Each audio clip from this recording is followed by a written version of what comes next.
Alone Season 12 arrives amidst overwhelming anticipation. This season is touted as the toughest and most competitive ever. 10 contestants' battleground shifts from frigid northern extremes to the rugged, unforgiving Great Karoo Desert of South Africa. Facing scorching heat, contaminated water, unpredictable dust storms, and countless dangerous animals, everyone teeters on the brink of death. The prize remains $500,000. Winning once could mean early retirement. The fear is earning it but not living to spend it. As the sun rises, 10 survival experts stand ready. They board helicopters and are dropped at designated locations. First is 31-year-old Will from Texas. His occupation is rancher, specializing in breeding and selling diverse animals from around the world. This is his business and his way of protecting endangered species. In his spare time, he is an avid outdoorsman. Not only is he physically strong, but his skills in hunting, tracking, and survival are all exceptional. His reasons for competing are simple and pure: to prove himself and win the prize money to better secure his wife and children's future. Dropped by a lake, he solves his water problem. But this murky green-brown water clearly isn't drinkable. He first filters it using a headscarf, then figures out how to boil it for purification. Due to the arid climate, the body loses water rapidly. Ensuring a sufficient supply of drinking water is the most crucial prerequisite for long-term survival. In dry South Africa, water represents hope and danger. All animals come here to drink. If accidentally targeted by them, unarmed humans become easy prey. Will quickly builds a fire. He suspends his pot over the flames using 3 sticks. While the water boils, he doesn't idle. He checks the water's edge for possible fish. The second contestant is 35-year-old Kelsey from Gwinnett, Montana. Her occupation is horse trainer. She and her husband live off-grid, so wilderness survival is routine for her. Hunting, trapping, fishing, she excels at it all. She's also placed beside a small lake seemingly, a deliberate move by production to provide each contestant with water, likely fearing casualties. Unlike Will, Kelsey's first act is searching for food. After some scouting, she discovers baboon tracks nearby and soon spots the troop across the valley. In reality, baboons are extremely dangerous, agile, strong, with teeth longer than a leopard's. They show no fear of Kelsey. In this wilderness, it's unclear if humans are the hunters or the hunted. Seeing the high risk, she reluctantly abandons the hunt for now. She returns to set up camp, build a fire, boil water, and admire the scenery. Day 1 feels surprisingly pleasant. The third contestant is 55-year-old Pablo from Florida. His occupation is video editor. Born in Cuba, he loved the outdoors from childhood. Being alone in the wilderness, detached from the world, feels relaxing and enjoyable to him. Winning $500,000 could mean dedicating himself even more fully to the wild. Though water is close, its quality worries him. Pablo decides to dig a seep well by the lake. This filters the water as much as possible.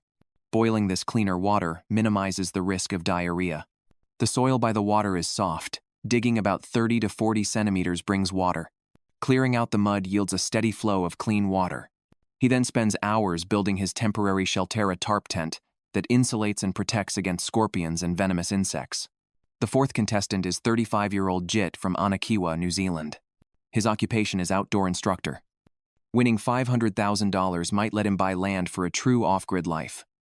His first task is surveying his surroundings to assess resources.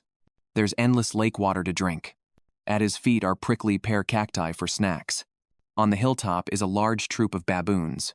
They are very dangerous. Jit won't provoke them unless absolutely necessary. Now he heads to the lake to fish, hoping for food. He catches a praying mantis and starts casting. After much effort, no fish bite. Worse, his hook snags in rocks. This gear is precious, so he wades in to retrieve it. Failing that, he resorts to eating prickly pear cactus. Caution is vital. Remove all small spines thoroughly, or it's worse than not eating. After eating, he builds a shelter to prepare for his first South African night. Time is limited on day 1, so a tarp tent is the preferred choice. Refinements can come later, once a stable food source is found. Meanwhile, 46-year-old Katie, from Emerald Beach, New South Wales, Australia, sips boiled water. Her occupation is survival skills instructor. Living outdoors is what she teaches children. Hunting, fishing, trap making, she excels at all. Winning would mean buying a house, ending her family's rental life. But pondering her 9 formidable opponents makes her head spin. Seeing fish jump in the lake, she tries her luck. This proves far harder than imagined. Night falls. Animals become active. Resting requires constant vigilance. It's exhausting. The cold night contrasts sharply with the day's heat. Katie arguably has the best luck. She actually landed a large fish, becoming the first contestant to secure protein. She cleans it, roasts it over the fire, pure bliss. Day 2 arrives. Beyond that fish, Katie also found some acacia trees. Their seeds are an excellent source of protein and dietary fiber. Combining meat and vegetables makes for nutritious, healthy eating. While focused on gathering seeds, she suddenly caught an animal scent. Grabbing her bow and arrows, she quietly advanced. It was a warthog. These animals are highly alert, so Katie didn't succeed in hunting it. But this hunt revealed she was on a warthog highway valuable for future hunts or traps. Will decided to approach the baboons today to gauge their reaction up close. These creatures aren't just dangerous. If they raid camp, they could steal contestants' scarce supplies. Beyond baboons, aggressive African buffalo demand constant vigilance. Own encounter could be fatal. Will luckily spotted a kudu. Taking it down would significantly boost his chances of winning. But before he could act, the 100-pound prey vanished. Hunting, it seemed, required patience. Pablo planned to use his seepage well for drinkable water. But come morning, rising lake water had flooded it. An alternative method was needed for cleaner water. He removed his shirt, folded it into layers over a pot, and poured water through it. Boiling the filtered water made it safe to drink. Kelsey's first post-sunrise task: push-ups for exercise. While exercise is fine at home, conserving energy is wiser in the food-scarce wilderness. Today, she'd roam with her bow, seeking viable prey. Without snow, animals leave few tracks here, making tracking hard. But hunters adapt. Animal droppings reveal general directions. After effort, she reached a valley and spotted a waterbuck. Success here could clinch victory. Yet local laws require a 60-pound draw-weight bow for such large game. Her 50-pound bow fell short, forcing her to retreat. Just as failure seemed certain, an animal call reached her ears. A warthog, legally huntable. Kelsey edged forward cautiously, trembling with tension. She drew her bow, aimed, and released. The warthog cried out. Against all odds, just 2 days in, a contestanta woman had taken down major prey. Though this gave Kelsey huge advantage, victory wasn't guaranteed. South Africa teems with wildlife. Another Roland might emerge, tackling buffalo with just a knife. Scorching heat threatened food preservation. Only 2 options existed: smoking or salt, curing. She butchered the warthog immediately to reduce weight. Field dressing yielded approximately 50 pounds of meat. Edible organs were kept, the rest discarded. Divided into 4 loads, she hauled them to camp via backpack and shoulder. Kelsey urgently built a smoking rack to preserve the pork. Delay risked flies, ants, and spoilage. Tonight's dinner: grilled pork tenderloin. The rest would become jerky, stored in waterproof cloth. After prolonged roasting, the meat turned crisp and savory. Only then did she recall her salt. Supply a sprinkle perfected the feast. Such meals might leave her heavier, not thinner, post-competition. Day 3 dawned. Jit, starkly contrasting Kelsey, now faced gnawing hunger. Fish dominated his thought. She hurried to the lake. Even without fish, crabs or crayfish would suffice. South Africa hosts 20-plus freshwater crab species. Flipping rocks might yield surprises. But effort proved futile. Then misfortune struck. Last night's prickly pear cactus caused severe stomach pain. By evening, vomiting and diarrhea began. He ultimately suffered explosive diarrhea. Day 4 arrived. Jit's condition hadn't improved. Though capable of enduring longer, he questioned its purpose. After deliberation, he activated the satellite phone and quit. With Jit gone, 9 contestants remained. The 6th contestant is 50-year-old Baja from Ontario, Canada. His current occupations are subsistence farmer and railway maintenance worker. Born in Kyrgyzstan, he loved hunting from childhood and mastered archery. During military service, he learned extensive wilderness survival skills. After the Soviet Union's dissolution, his family moved to Canada. Inspired by the show Alone, he escaped the city with his family to the wilderness, returning to humanity's most fundamental lifestyle. As the family's breadwinner, winning $500,000 could erase debts and rebuild their homestead. Though skilled enough to win, migrating from frigid Canada to South Africa's extreme temperature swings adds unpredictability. With the sun high, Baja uses shadow projection to determine direction.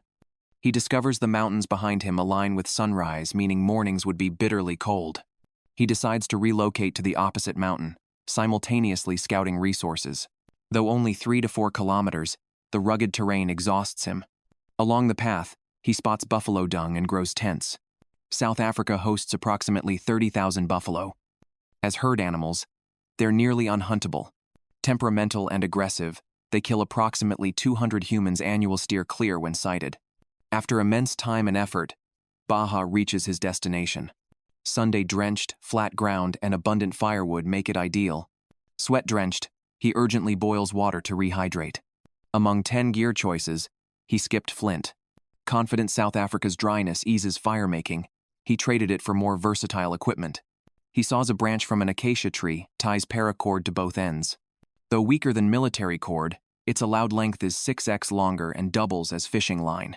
With dry sticks, he crafts a spindle and fireboard for bow drill friction fire. Despite confidence, fire-making proves difficult. The first attempt fails. Making another set is now time-prohibited. Tonight brings no water and a frigid, shelterless night. The 7th contestant is 52-year-old Nathan from Idaho. His occupation: CEO at his brother's tech company. At age 10, he convinced his parents to homeschool him, becoming a cattle herder. By 15, he entered university, eventually earning a soil science bachelor's and an MBA. His brother Luke competed in Alone, Season 10. Whenever free, Nathan escapes cities for desolate wilderness tranquility. His first task: catching grasshoppers for fishing. Filling his belly is core to his survival strategy. Though South Africa teems with game, fishing offers the lowest difficulty to calorie ratio. He baits the hook, casts it, and waits. Meanwhile, he cuts soft grass for a nighttime mattress. With rare rains here, shelter isn't urgent, prioritizing food is essential. After crafting a comfortable bed, he checks the fishing line. Against odds, he catches a smallmouth yellowfish, weighing roughly 2 to 3 pounds, enough for a feast tonight. The 8th contestant is 35-year-old Colton from Red Lodge, Montana. His occupations are carpenter and bow hunter. At age 3, he hunted his first squirrel. Since old enough to hold a bow, he has hunted continuously. At 25, he moved to Canada, spending extensive time exploring and hunting with his girlfriend Kelly. With lifelong outdoor skills and experience, Colton feels confident about winning. At 7:18 p.m., Colton's luck strikes. Using a fishing trap set during the day, he catches an African sharp-toothed catfish, weighing about 11 pounds. For the next few days, food won't be a concern. To prevent spoilage, he processes it overnight, drying fish meat for storage and saving bones for broth, wasting nothing. Though South Africa is dangerous, food is plentiful. Who lasts remains uncertain. Day 2 arrives. Colton wakes in a hammock. This resting method avoids spiders, scorpions, and snakes.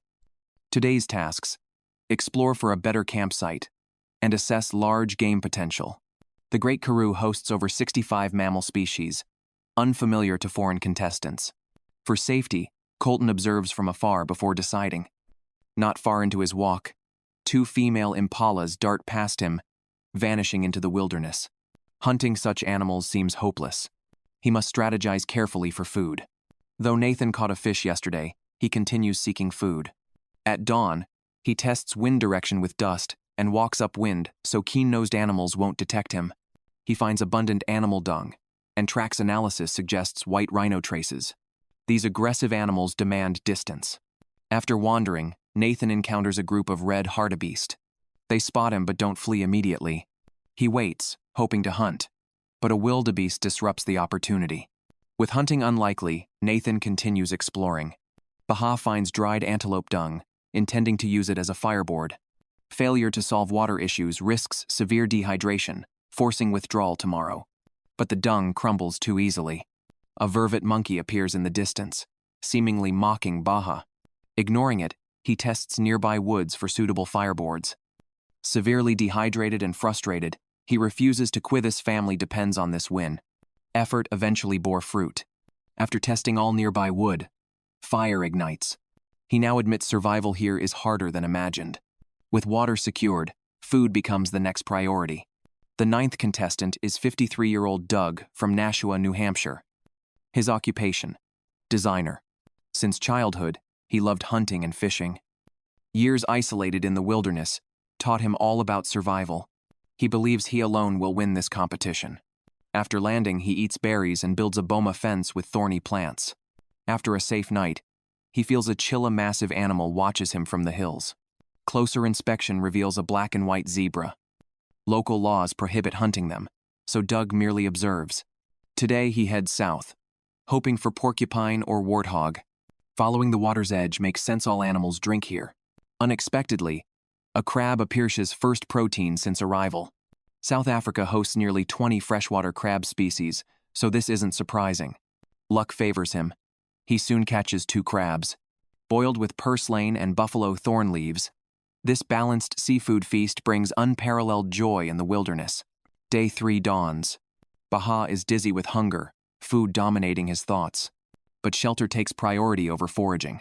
Among 10 gear choices, he selected jerky to buy time for construction. Building poses no challenge. He mastered this skill during military service.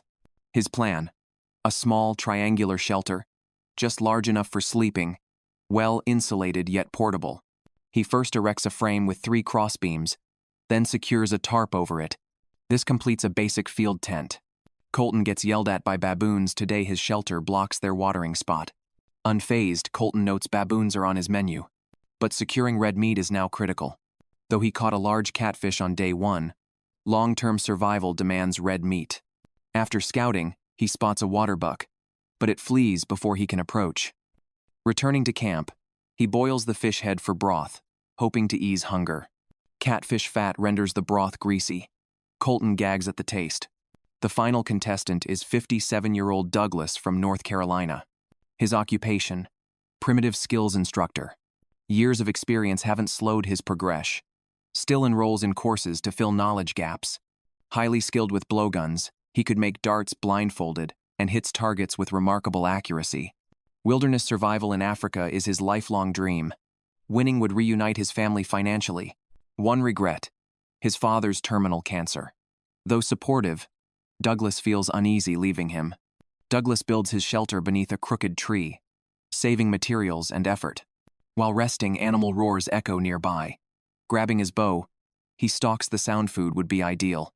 But after circling the area, he finds nothing and retreats disappointed. That night, new sounds emerge. A rhinoceros. With limited tools, hiding is wisest. He endures a nerve-wracking night. Day 4 arrives. Douglas remains shaken by last night but accepts Africa's inherent dangers. Today's plan: hunt small game. He skipped salt in his 10 items, so animal blood will provide sodium. Colton suffered misfortune overnight. His hammock broke mid-sleep, dropping him to the ground. Swearing off hammocks, he now plans a permanent shelter. The area offers scant building materials, just rocks and low shrubs. After searching, he finds a wooded spot and starts working. Exhaustion soon forces him back to camp for food. The fish drying process saturates his camp and himself with a fishy odor. Recalling the greasy broth, he gags again. Since last night, everything seems against him. Frustration mounts until he grabs the satellite phone and quits. A young carpenter with ample food, facing no major crisis, abruptly withdrew. Perhaps his defeat stemmed not from nature but psychological collapse. We shouldn't judge without experiencing such isolation. True understanding eludes us. By day 4 of the competition, 8 contestants remain. On day 3, Will catches a scorpion under a rock to use as fishing bait. In darkness, ultraviolet light easily reveals scorpions because their exoskeletons contain fluorescent pigments that absorb UV light and re-emit visible light. Scorpions never imagined their evolutionary pride would become their fatal weakness. With bait secured, Will fishes all-night. Catfish are nocturnal, and daytime heat makes lakeside fishing unbearable. Night or dawn offers the highest efficiency. As daylight breaks, Will lands his first catch, the coveted African sharp, tooth catfish. Though small, it provides a full meal. Will normally avoids aquatic creatures but eats this for survival. To reduce fishiness, he grills it. Having skipped salt in his 10 items, he eats plain, fish-mild flavor with annoying bones, yet decent overall. This proves dislike stems from lack of hunger. Kelsey, who bagged a warthog, currently lives most comfortably. Her priority: daily hydration to prevent dehydration. While gathering stones for a water storage system, she uncovers a snack-a-frog. Without the warthog, it would be food. Today, luck spares it. Kelsey won't hunt again until her food runs low. She focuses entirely on building the water collector. Arranging stones into a circle, she lines it with a tarp.